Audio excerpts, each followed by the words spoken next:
This is a Spielberg movie. And this? And this? This too? Why? Because you have no idea how big Steven Spielberg actually is. Not in height. I mean, look at him next to Michael Crichton. Yikes. I mean in terms of, well, everything other than height. And sure, I get it, you say. No, you don't get it. You don't get how big Steven Spielberg actually is. And it's not your fault. It's just that after a certain point, big becomes abstract. A million is big. A billion is big. Big Steve is a Spiel trillionaire. Our brains cannot hold on to the pieces of that bigness. And this is coming from someone who's good at numbers. Hi, my name's Stephen Follows and I'm the film data scientist. I come up with new movie records for Guinness World Records, but today I'm going to use my film dork skills to force the actual scale of this man into a clickbaitable YouTube video my mind can comprehend. Let's start off easy. You know a Spielberg movie. The obvious ones. The films that you'd reach for if you had to explain Steven Spielberg to an alien, which, to be fair, he has spent 50 years preparing us for. Just these films on their own are absurd.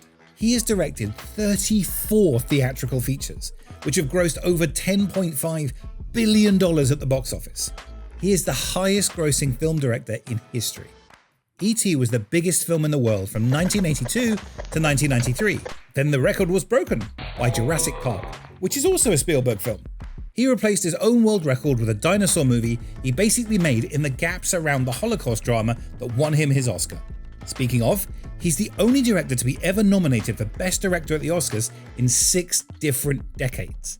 That's 9 Best Picture nominations behind only Scorsese and Wilder. He's also the most nominated Best Picture producer in Academy Awards history. 14 nominations, and he broke his own record earlier this year with Hamnet. He's produced nearly 3 times as many movies as he's directed, and boy are they big. Back to the Future, then back again and again. Gremlins, twice. The Goonies, once. Poltergeist, Which he might have actually directed. Who Framed Roger Rabbit?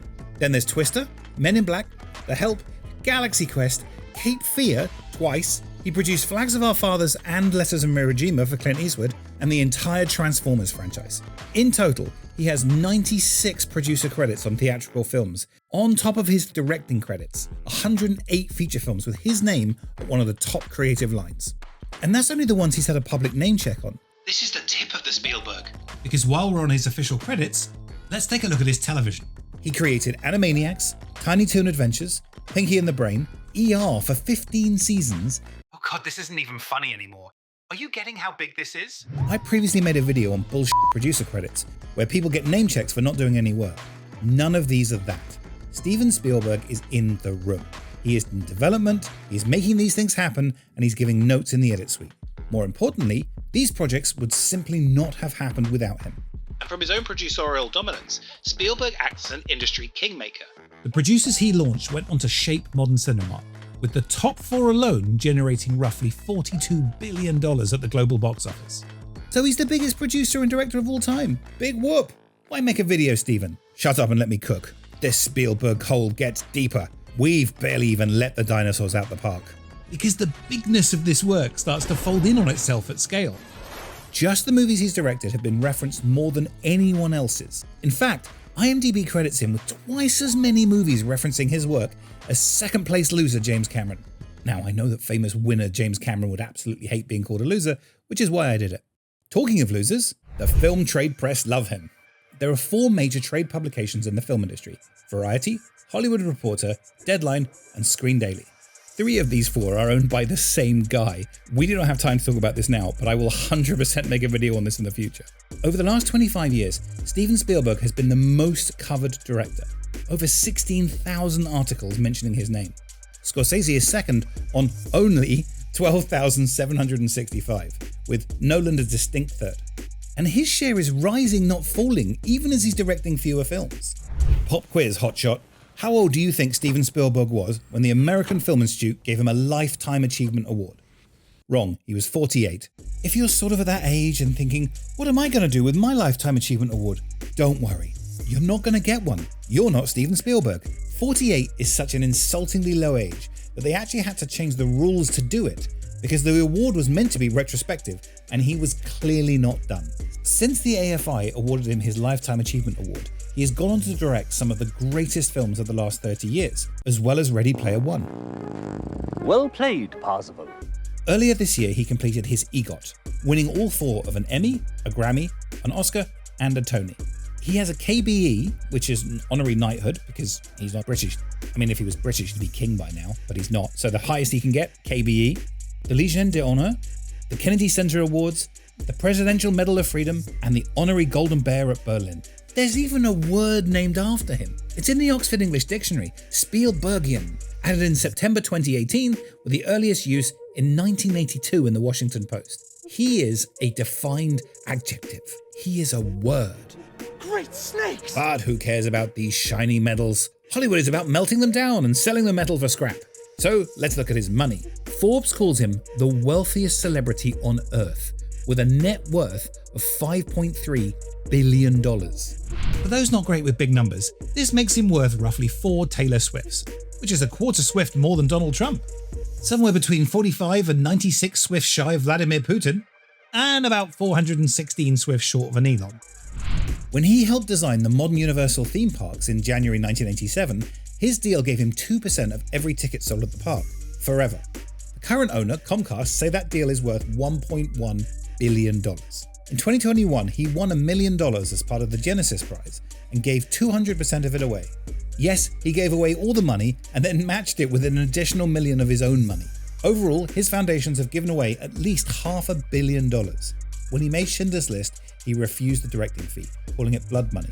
Instead, he set up the Righteous Persons Foundation, which has paid out over $160 million in grants. Hollywood is mostly lawyers, but Spielberg doesn't really operate like that. A lot of his stuff is just a shake of a hand.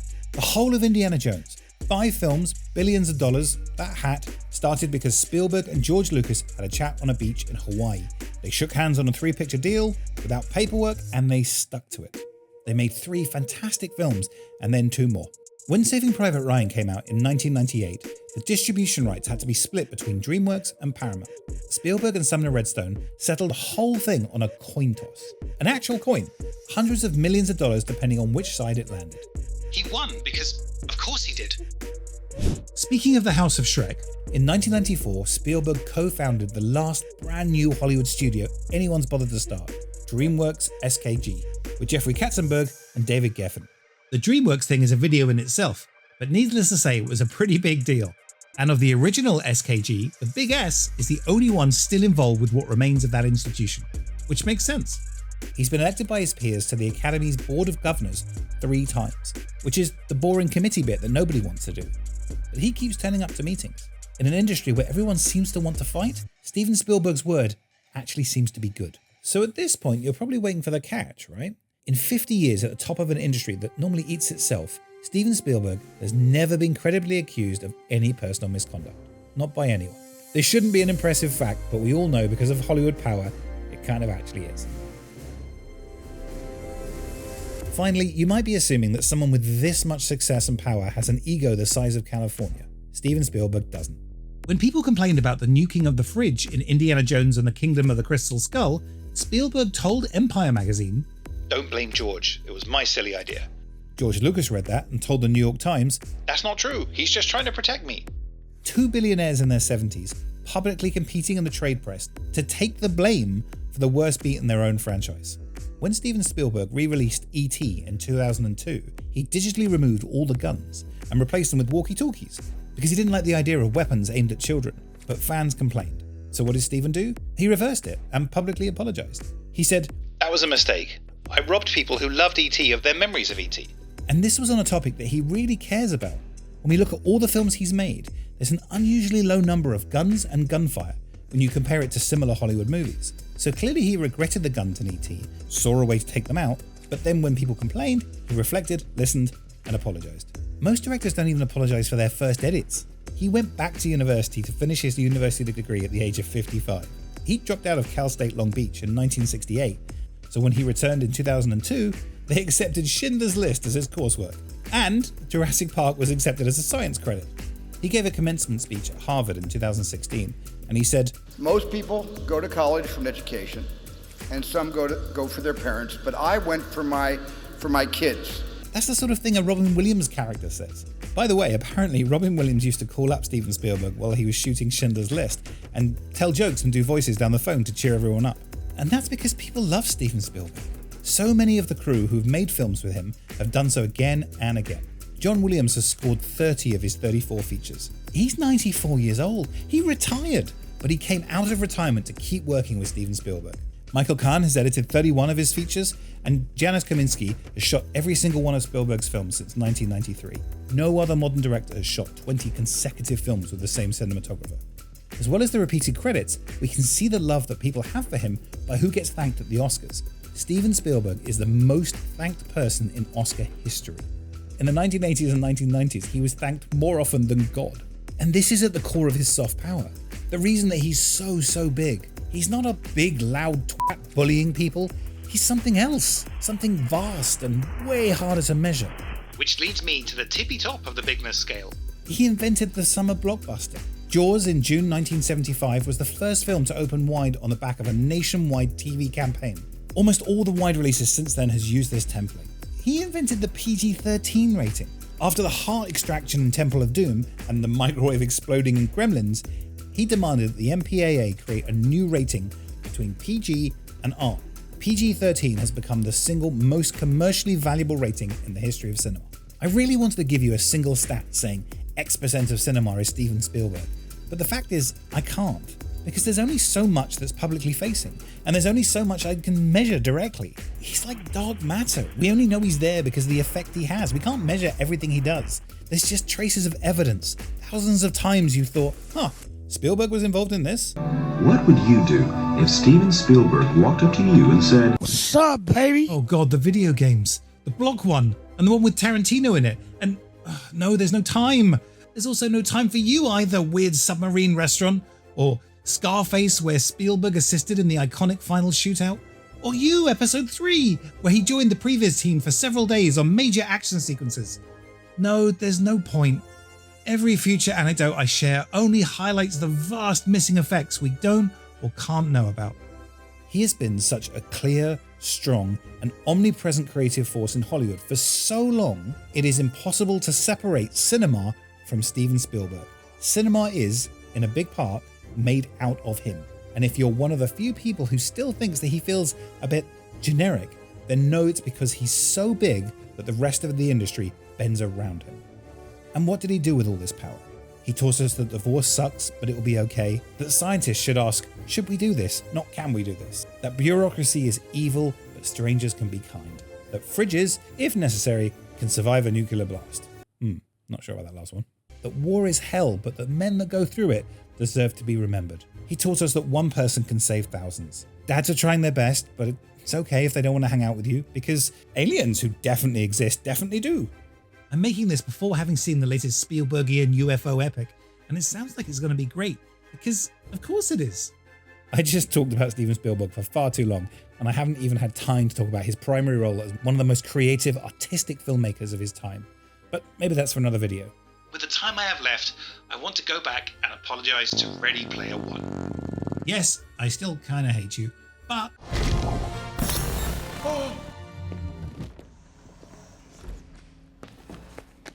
Thank you for giving us one of the greatest ever "Ow my balls" scenes in all of cinema. And thank you for finding this video. Like and subscribe for more film data nonsense. And let me know your favourite "Ow my balls" moment in the comments below. I'll base your ass on my fist.